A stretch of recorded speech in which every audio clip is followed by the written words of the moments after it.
नमस्कार भाइयों, कैसे हैं आप सब। और ये क्लास 12 का जो सीरीज़ हम लोग स्टार्ट किए हैं उसमें ये लेक्चर 3 है। इससे 2 लेक्चर आपको हमारे प्लेलिस्ट में जाके आप वॉच कर सकते हैं। देखिए, आज बात करेंगे आवेशित होने के विधि क्या होता है, यानी कि आवेशित होने के गुण क्या होते हैं, विशेषता क्या होता है, उसके बारे में चर्चा करेंगे। तो कल हम बता दिए थे आप लोग को आवेशित करने की विधि। आवेशित करने के विधि जो होते हैं वो 3 होते हैं। कितने विधि होते हैं? तो 3 होते हैं। कौन कौन सा होता है? तो घर्षण विधि होता है, चालन विधि होता है और प्रेरणा विधि होता है। तो कल घर्षण विधि के बारे में आपको बता दिए थे, लेकिन आज हम बताएंगे चालन विधि और प्रेरणा विधि। तो देखिए, घर्षण विधि क्या होता है। घर्षण विधि में जब 2 वस्तुओं को आपस में रगड़ते हैं तो उस पर चार्ज उत्पन्न हो जाता है। चार्ज उत्पन्न हो जाता है। जो इलेक्ट्रॉन को त्यागता है उस पर धन आवेश होता है, और जो इलेक्ट्रॉन को ग्रहण करता है उस पर ऋण आवेश हो रहा है। ये आपको समझ में आना चाहिए बिल्कुल। उसके बाद है चालन विधि। चालन विधि क्या होता है?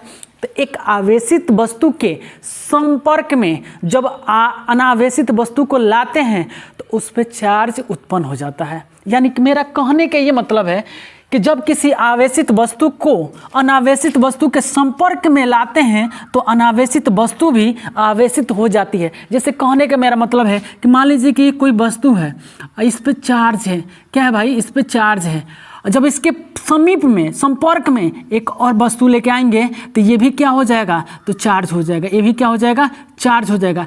ये इसमें से ट्रांसफर हो जाएगा। ये क्या होगा? ट्रांसफर होगा। इस क्रिया को ही हम चालन की क्रिया कहते हैं। क्या कहेंगे भाई? इसी को चालन विधि कहेंगे। चालन विधि। चालन विधि का मतलब कि पास में, समीप में आके पास में बैठ के जो हम बता रहे हैं वो आप सुन रहे हैं। ठीक है, आप वो क्या है हमारा? तो चालन विधि हो जाएगा। और जब ऑनलाइन आप ग्रहण कर रहे हैं, दूर से ही देख के आप ग्रहण कर रहे हैं, ऑनलाइन हमको देख रहे हैं, तो वो कहाँ हो जाएगा? हमारा प्रेरणा विधि हो जाएगा। दूर से आप किसी को देख के आप उसको ग्रहण कर रहे हैं, उसकी बातों को, चाहे उसके ज्ञान को, तो वो प्रेरणा हो गया। जब समीप बैठ के आप हमारे ज्ञान ले रहे हैं तो ये हमारा क्या हो जाएगा? चालन विधि हो जाएगा। अब दंडोत आपको बैठे हैं, आप दंडोत आपको मारे, आपको कहें कि याद करो, मारे, तो ये हमारा क्या हो जाएगा? तो घर्षण विधि हो जाएगा। घर्षण यानी कि मतलब को पीट रहे हैं आपको। देखिए भाई, चालन विधि में आपको तो समझ हो गया कि जब किसी आवेशित वस्तु को अनावेशित वस्तु के संपर्क में लाते हैं तो अनावेशित वस्तु भी चार्ज हो जाता है। यानी इस क्रिया को ही हम क्या बोलेंगे? चालन की क्रिया। उसके बाद प्रेरणा विधि क्या होता है? तो प्रेरणा विधि में देखिए क्या होता है।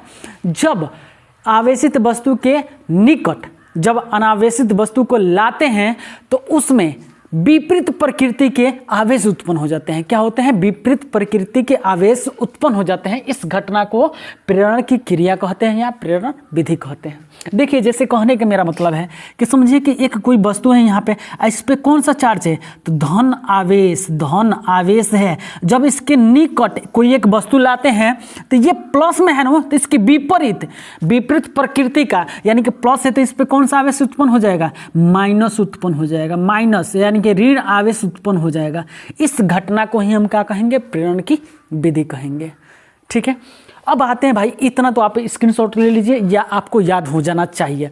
देखिए, पहला घर्षण विधि हमारा क्या है? तो जब 2 वस्तुओं को आपस में रगड़ते हैं, 2 वस्तु को जब आपस में रगड़ते हैं तो उस पर क्या होता है? आवेश उत्पन्न हो जाता है। और जो इलेक्ट्रॉन को त्यागेगा उस पर धन आवेश, जो ग्रहण करेगा उस पर ऋण आवेश। चालन विधि क्या होता है? तो एक आवेशित वस्तु के संपर्क में जब एक अनावेशित वस्तु को लाते हैं तो वो अनावेशित वस्तु भी आवेशित हो जाता है। इस घटना को चालन की क्रिया कहते हैं। आपका प्रेरण विधि क्या होता है? आवेशित वस्तु के नज़दीक यानी निकट एक अन्य अनावेशित वस्तु को लाते हैं तो क्या होता है ना, विपरीत प्रकृति के आवेश उस पर उत्पन्न हो जाते हैं। इस घटना को प्रेरण की विधि कहा जाता है। तो तीनों आवेशित करने की विधि आपको पता हो जाना चाहिए। आइए एक क्वेश्चन आप लोग से पूछ रहे हैं, क्या आप लोग बता सकते हैं? जिससे कहने का मतलब है कि एक अनावेशित वस्तु को आवेशित वस्तु के निकट लेके जाते हैं तो उस पर आवेश उत्पन्न हो जाता है। 21 विधि से होता है। तो याद रखिएगा, जब नज़दीक लेके जाएंगे, नज़दीक लेके जाएंगे तो ये हो जाएगा हमारा प्रेरण विधि से। और जब संपर्क में माने कि उसके पास स्पर्श हो, संपर्क का मतलब है कि एकदम पास हो, तो संपर्क के एकदम पास होगा तो कौन सा विधि? चालन विधि। और जब नज़दीक होगा माने कि नज़दीक का मतलब कि एकदम इतना भी हो सकता है, इतना भी दूर हो सकता है, ये भी नज़दीक है, ठीक है। तो इतना भी दूर पे तभी विपरीत प्रकृति के आवेश उत्पन्न होगा, विपरीत प्रकृति के आवेश उत्पन्न होगा तो आपका प्रेरण विधि। और जब संपर्क में आएंगे किसी वस्तु के संपर्क में, एक मान लीजिए चार्ज वस्तु है और एक आवेशित अनावेशित वस्तु जिस पे कोई आवेश नहीं है, अनावेशित का मतलब जिस पे कोई आवेश नहीं है, और जब इसके संपर्क में लाएंगे तो इसमें जो भी चार्ज होगा इसमें ट्रांसफर हो जाएगा। इस घटना को हम कहेंगे चालन विधि। और जब दो अनावेशित वस्तुओं को यानी कि दो वस्तुओं को आपस में रगड़ेंगे तो इस पे चार्ज उत्पन्न हो जाएगा, दोनों पे चार्ज उत्पन्न हो जाएगा। जो इलेक्ट्रॉन को देगा उस पर प्लस चार्ज, जो इलेक्ट्रॉन को ग्रहण करेगा उस पर माइनस चार्ज। तो ये जहाँ तक उम्मीद है आपको याद हो गया होगा। अब आते हैं भाई, ये आप स्क्रीनशॉट लीजिए नहीं तो इसको रफ करेंगे, ले लीजिए इसको। चलिए दोस्तों देखते हैं अब आवेश के गुण, आवेश के गुण या इसी को बोलते हैं विशेषता, बोल सकते हैं विशेषता। आवेश के कितने गुण होते हैं? तो भाई याद रखिएगा 5 गुण होते हैं। आवेश के निम्नलिखित गुण होते हैं, 5 या 6 भी लिख सकते हैं। 5 निम्नलिखित गुण मान के चलिए, निम्नलिखित यहाँ पे लिख सकते हैं। आवेश के निम्नलिखित गुण होते हैं। पहला क्या हो जाएगा आपका? समान आवेश में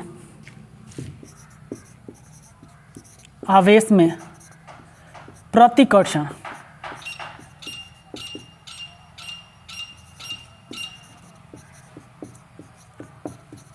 समान आवेश में प्रतिकर्षण होता है तथा असमान आवेश में आकर्षण होता है। असमान आवेश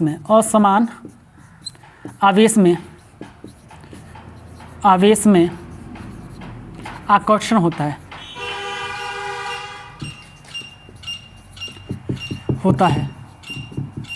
ये बात याद रखिएगा। दूसरा आप याद रखिए, आवेश क्वांटीकृत होता है। क्या होता है भाई? आवेश क्वांटीकृत होता है। तीसरा आप याद रखते हैं, आवेश प्रकृति में कुल संरक्षित रहता है। आवेश संरक्षित रहता है। चौथा आप ले लेंगे वेग। वेग जो है आवेश में कोई चेंजिंग नहीं करता है, कोई वेग का कोई इफेक्ट नहीं होता है, वेग कोई प्रभाव नहीं करता, आवेश पे कोई प्रभाव नहीं करता है वेग। पांचवा द्रव्यमान रहित वस्तु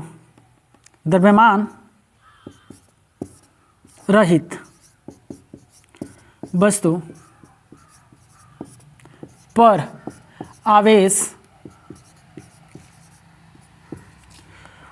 आवेश उत्पन्न नहीं किया जा सकता है,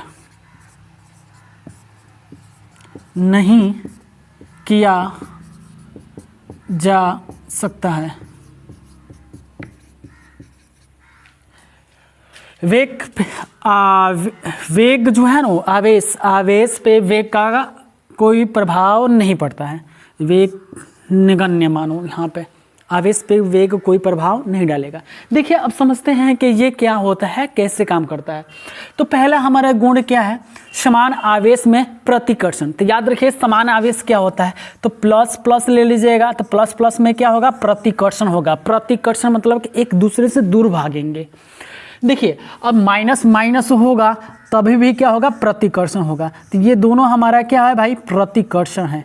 क्या है? प्रतिकर्षण है। याद रखिएगा अगर विपरीत आवेश होंगे तो उनके बीच कौन सा क्या होगा? तो आकर्षण होगा। क्या होगा भाई? तो आकर्षण होगा। ये याद रखिएगा, आकर्षण होगा। विपरीत आकृति के आवेश होंगे तो उनके बीच में क्या होगा? आकर्षण होगा। और समान होंगे तो उसमें वहाँ पे क्या होगा? प्रतिकर्षण होगा। पहला जहाँ तक मुझे उम्मीद है आपको याद हो गया। यानी कि समान आवेशों में क्या होता है? तो प्रतिकर्षण। समान आवेशों में प्रतिकर्षण होता है और समान आवेशों में आकर्षण होता है। जैसे एक नॉर्मली भाषा में याद रखिएगा, लड़कों में कभी शादी नहीं होता है, क्योंकि सेम जेंडर होते हैं तो इन दोनों में प्रतिकर्षण होता है। हमेशा पॉजिटिव और नेगेटिव में ही क्या होता है, शादी होता है, मैरिज होता है। वैसे ही लड़की लड़की, लड़का लड़का हमेशा एक दूसरे के विपरीत कार्य करेंगे, विपरीत यानी प्रतिकर्षण करेंगे। और जो एक लड़का है एक लड़की है, इन दोनों में अट्रैक्ट होगा, अट्रैक्शन होगा यानी आकर्षण होगा। ये इस तरह से आप इसको याद कर सकते हैं। उसके बाद हमारा क्या है, आवेश क्वांटीकृत होता है। क्वांटीकृत का मतलब क्या होता है भाई, क्वांटीकृत यानी कि ये पूर्ण नंबर होगा। यानी कहने के मेरा मतलब है भाई कि जैसे क्वांटम सिद्धांत जिसने दिया था नील्स बोर ने, तो उन्होंने बताया था ना कि भाई कि नंबर होता है, क्वांटम में नंबर चलता है, यानी कि 1 के बाद सीधे 2 आएगा, 3 आएगा, 4 आएगा। वैसे ही आवेश, आवेश में भी 1 2 3 4 कभी नहीं आप सुनेंगे कि 4.3 चाहे 2.5, माइनस में नहीं सुनेंगे। माने कि देखिए सॉरी माइनस में कह रहे हैं, कभी भी रहेगा तो नंबर में रहेगा, ठीक है, याद रखिएगा नंबर में रहेगा, कभी पॉइंट में डेसिमल में नहीं सुन सकते हैं। तो क्वांटीकृत का मतलब होता है, जैसे हम कह दें कि आपके स्कूल में, हमारे स्कूल में, चाहे किसी भी स्कूल में कितने लड़के हैं, किसी लड़के से पूछेगा भाई क्लास में कितने लड़के हैं, वो गया और लड़का गिन के आएगा, सर जी 25 गो लड़का है, 25 गो लड़का है। तो भाई 25 को कहाँ से लड़का आ जाएगा। तो कहने के मतलब है कि वो कहा कि सर जी एक वो पैर से विकलांग है।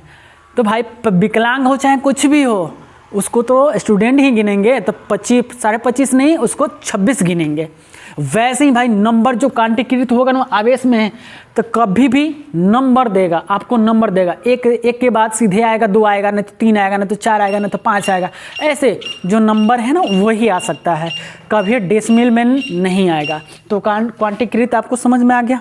क्वांटीकृत क्या होता है, संरक्षित का मतलब होता है आवेश को न तो उत्पन्न किया जा सकता है न ही नष्ट किया जा सकता है। आवेश को ना उत्पन्न कर सकते हैं ना ही नष्ट कर सकते हैं।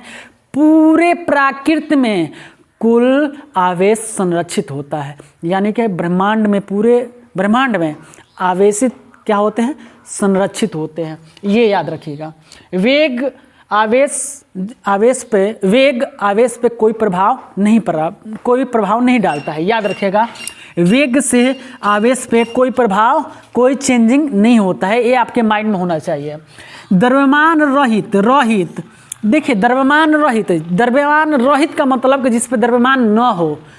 एक होता है सहित का मतलब उस पे द्रव्यमान हो, रहित द्रव्यमान नहीं हो, सहित द्रव्यमान हो। तो द्रव्यमान रहित वस्तु पर आवेश उत्पन्न नहीं किया जा सकता। जिस पे कोई द्रव्यमान है नहीं है उसका, तो उस पर कुछ भी कर लीजिए भाई, उस पर आवेश उत्पन्न ही नहीं होगा। तो द्रव्यमान रहित वस्तु पर आवेश उत्पन्न नहीं किया जा सकता है। अब देखो भाई, अब यहाँ से कुछ क्वेश्चन चलेंगे, क्वेश्चन को पोस्टमार्टम करेंगे। आपसे हम क्वेश्चन पढ़ा के भेजे कि समान आवेश में प्रतिकर्षण होता है, और क्वेश्चन बोर्ड में दे दिया कुछ इस प्रकार कि मान लीजिए कि एक स्प्रिंग है और स्प्रिंग पे प्लस चार्ज है, तो बताइए 4 गो ऑप्शन दे देगा, इनके बीच में प्रतिकर्षण होगा, आकर्षण होगा, प्रतिकर्षण आकर्षण दोनों होगा, नन ऑफ दीज। तो बताइए 4 ऑप्शन में क्या होगा। आप खुद ही सोचिए कि एक स्प्रिंग है, एक स्प्रिंग पे धन आवेशित कर दिया गया है, तो इनके बीच में, इनके आकार में वृद्धि होगा कि इसके आकार में वृद्धि होगा कि कमी होगा, कि वृद्धि कमी दोनों होगा, या अपरिवर्तित रहेगा। आप खुद सोच के बताइए। तो देखिए भाई, मेरा कहने का ये मतलब है समान प्रकृति के रहेगा, माने कि समान आवेश होगा। तो आपको यहाँ पे पढ़ा है कि समान आवेश में प्रतिकर्षण होगा। तो देखिए ये प्लस है, ये भी प्लस है, तो दोनों एक दूसरे को धक्का देगा, और धक्का देगा तो ये क्या होगा, स्प्रिंग फैलेगा, यानी कि इसके आकार में क्या होगा, चेंजिंग होगा, इसकी आकार बढ़ जाएगी। वैसे ही अगर हम स्प्रिंग पढ़ा के भेजें आपको, वहाँ पे कुछ और देते कि एक साबुन के बुलबुले को ऋण आवेशित करने पर इसकी आकार में वृद्धि होगा कि कमी होगा कि अपरिवर्तित होगा, क्या इनमें से कोई नहीं है।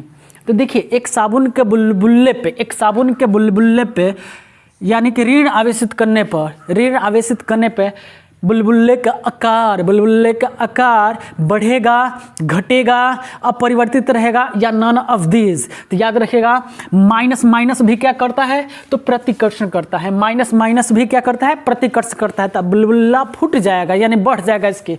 हम बुलबुला पढ़ा के भेजे और वो दे दिया त्रिज्या कि एक बुलबुले पे धन आवेश या ऋण आवेश कोई एक देगा, या तो धन देगा नहीं तो ऋण देगा।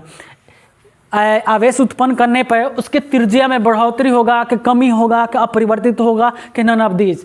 तो देखो भाई, जब बुलबुला बढ़ेगा तो इसकी त्रिज्या में भी क्या होगा, बढ़ोतरी होगा। तो भाई यहाँ से क्वेश्चन बहुत ज़्यादा आते हैं, ठीक है। तो आपको यहाँ से आपको आएगा, फिर क्वांटीकृत क्या होता है, यहाँ से क्वेश्चन आएंगे।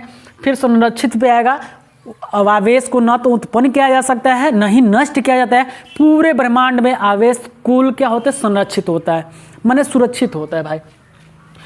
वेग जो है आवेश पे कोई प्रभाव नहीं डालता है। द्रव्यमान रहित, यहाँ पे देखिए भाई बहुत पॉइंट है।